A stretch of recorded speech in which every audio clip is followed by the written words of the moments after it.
Okay guys, Assalamualaikum. It's me Nina and welcome back to Nina Story. Terima kasih kepada korang yang dah klik video ni. Jangan lupa untuk subscribe dan korang support Nina Story, okay? Apa perasaan korang bila korang dituduh buat sesuatu yang korang tak buat dan lepas tu korang tak diberi pilihan untuk bela diri sendiri untuk ambil peguam ke tak boleh? Jadi dalam kes tu korang memang disahkan bersalah sedangkan korang tak buat apa yang diorang tuduh. Agak-agak lah kan apa perasaan korang ataupun tindakan yang korang akan buat pada masa tu. Itulah kisah yang akan aku bawa pada hari ini tentang seorang kanak-kanak yang berkulit hitam yang telah dijatuhkan hukuman mati tanpa sebarang pembelaan ke atas diri dia. Dan lebih menyayat hati, budak yang berusia 14 tahun ni adalah penerima hukuman yang paling termuda di Amerika. Jadi macam mana cerita dia? So without wasting any time, let's get started.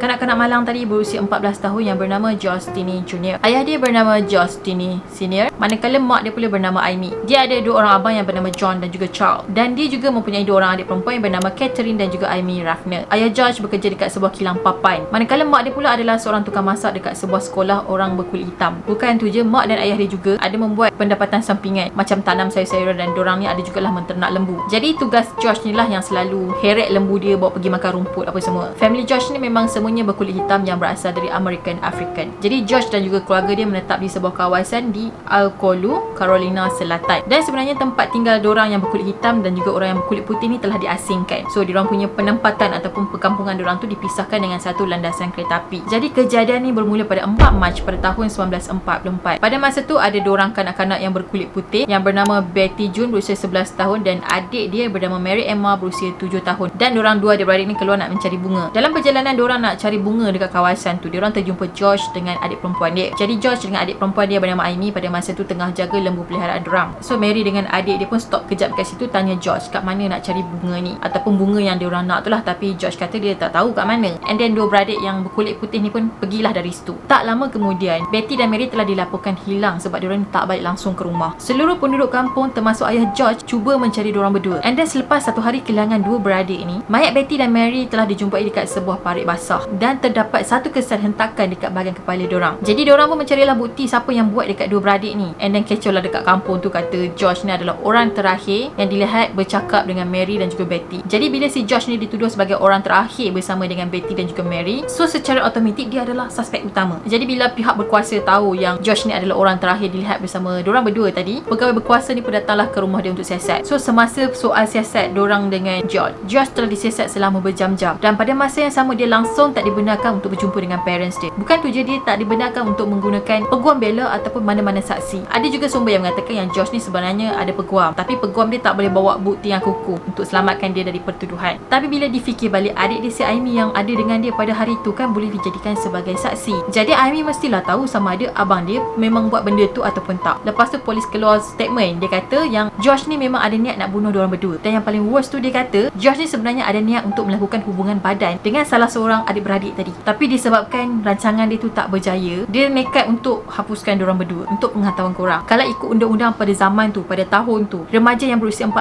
tahun perlu bertanggungjawab atas semua tindakan yang dia buat. Kalau macam sekarang ni kan, kita bawah 18 tahun tak boleh dikenakan apa-apa hukuman tindakan yang berat kan. Mungkin akan dihantar ke sekolah juvana ataupun macam tu lah, dihantar ke sekolah pemulihan akhlak apa bagai. Tapi diorang pada tahun tu, pada zaman tu 1944, even dia berusia 14 tahun, dia dah kena bertanggungjawab dengan apa yang dia buat. So dalam kes ni, kalau Josh tadi berusia 13 tahun, 12 tahun, 11 tahun, dia mungkin akan terlepas dari apa-apa sebarang hukuman. Setelah 2 jam diorang soal siasat George, akhirnya dia telah didapati bersalah dan akan dikenakan hukuman mati dengan menggunakan kerusi elektrik. Dia 14 tahun guys. Dengan pembelaan ke atas diri dia memang tak ada. Tak boleh nak berjumpa dengan parents dia. And then discussion tadi tu pun ambil masa 2 jam. Memang benda tu terlalu cepat. And then polis kata okay, memang dia bersalah dan dia kena bertanggungjawab dan dikenakan hukuman mati di atas kerusi elektrik. Kalau ikut logik lah kan, kalau budak 14 tahun kena herdik, kita tahulah kan, kalau polis soal siasat orang awam, orang yang bersalah, diorang nak tahu kebenaran, diorang tak akan cakap lembut-lembut tau, macam kau jumpa cikgu kaunseling ke, tak, diorang akan herdik kau, diorang akan cakap suara yang tinggi, diorang akan jadi garang. Jadi budak 14 tahun bila kau kena tempik, kena herdik macam tu, kena marah, of course lah dia macam takut, kau tahu tak, benda yang dia tak buat pun dia boleh kata dia buat. Dan sebenarnya ada satu persatuan kulit hitam ni yang telah tulis satu surat dan diorang hantar kepada Governor Olin untuk memberi pengampunan kepada Josh sebab pada masa tu dia baru 14 tahun terlalu muda. Bukan tu je, ratusan surat layan telah dihantar kepada pejabat gubernur untuk pertimbangkan hukuman tadi dan tunjukkan rasa belas kasihan kepada George. Tapi malangnya usaha diorang satu pun tak berjaya tau. Diorang langsung tak nak tolerate dengan hukuman yang diorang dah tetapkan tu. So diorang kata itulah, hitam-hitam lah, putih-putih lah. Tapi serius lah, kesian tu dekat dia. Baru 14 tahun pun tak pasal-pasal dah dapat hukuman yang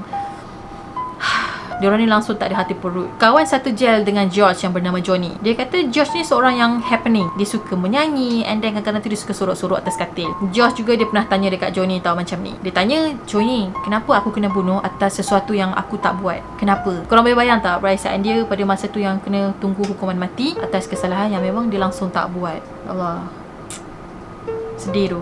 Kemudian pada 16 Jun pada tahun 1944, George Stinney Jr. telah dimasukkan ke dalam sebuah bilik hukuman di penjara Carolina Selatan di Columbia bersama sebuah Bible yang terselit dekat lengan dia. So dekat dalam bilik tu, George telah diletakkan dekat atas sebuah kerusi dewasa. Jadi korang bayangkan kerusi dewasa, budak 14 tahun duduk. Ada yang kata dia kena diikat dengan ketat tau, sebab kerusi tu saiz dewasa, jadi dia kecil kan dia duduk kat kerusi tu. Ada juga yang kata Bible yang George bawa tadi tu untuk balancekan kedudukan dia duduk atas kerusi. Ada juga sumber lain mengatakan kerusi elektrik yang George nak duduk tadi tu telah diletakkan dengan beberapa buah buku Bible, and then buku yang dia kepit dekat lengan tu dia guna untuk peluk. Manakala topi elektrik yang diorang nak pakaikan dekat George tu memang saiz yang besar. Dan kalau betul-betul lah kan, dia sebenarnya memang tak sesuai untuk hukuman tadi tau. Kerusi elektrik dengan topi tadi tu pun memang dikhaskan untuk dewasa. Tiba-tiba budak umur 14 tahun pergi duduk kat situ. Memang undang-undang pada masa tu sangat resis aku rasa. Sebaik saja tenaga elektrik telah dipasangkan sebanyak 2,400 Volton, dikatakan pada masa tu badan George telah melonjak ke belakang sehingga menyebabkan topi yang dipakai tu tercabut tau. Pada masa tu keadaan dia memang menyedihkan, yang mana mata dia terbeliak, mulut dia berbuih, dan semua orang saksi tengok betapa sedihnya keadaan dia pada masa tu. And then setelah 2 kali renjatan, so tamatlah riwayat George yang berusia 14 tahun yang telah dikenakan hukuman mati dengan menggunakan kerusi elektrik tanpa sebarang pembelaan. Hanya dalam tempoh 83 hari, George Stinney Jr. telah dituduh atas kesalahan membunuh, disabitkan dan dihukum oleh kerajaan diorang. Kemudian pada tahun 2009, setelah berpuluh-puluh tahun kemudian, ada seorang peguam lah yang cuba nak buka kes ni balik. Jadi dia buka kes ni disebabkan ada aduan daripada keluarga George Stinney. Lepas tu 5 tahun kemudian, iaitu pada 17 Disember pada tahun 2014, setelah 70 tahun George Stinney meninggal, akhirnya dia telah didapati tak bersalah langsung. Setelah 70 tahun baru tahu yang dia memang tak bersalah guys. Dan sebenarnya punca kematian 2 beradik perempuan tadi, iaitu Mary dan Betty, adalah disebabkan diorang terkena hentakan besi yang seberat 19 kg. So macam mustahil sangat budak 14 tahun untuk angkat besi seberat 19 kg dan hentak kepala 2 beradik tadi. Dan yang paling menyedihkan, semasa siasatan pihak polis dengan George, dia mengaku kata dia buat disebabkan dia rasa takut, sedangkan dia memang tak buat benda tu. Macam aku cakap tadi tu lah kan, polis nak investigate orang, dia tak akan cakap lembut-lembut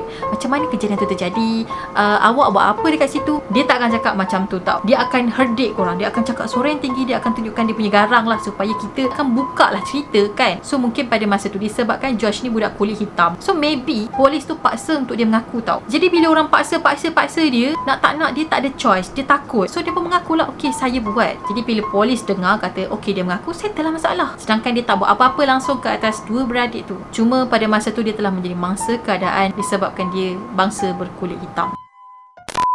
Okay guys, itu sajalah perkongsian aku tentang George yang berusia 14 tahun yang telah dikenakan hukuman mati disebabkan dia telah dituduh bunuh 2 beradik yang berkulit putih. So korang bayangkanlah, disebabkan racist tu, orang dah tak peduli, orang dah tutup mata, orang dah butakan hati untuk investigate, untuk siasat benda yang sebenar-benarnya. So setelah 70 tahun kemudian, barulah kebenaran tu terungkap. Bukannya polis pada masa tu tak boleh nak siasat, tapi diorang tak nak siasat sebabnya budak tu berkulit hitam, jadi kita jatuhkanlah hukuman dekat dia.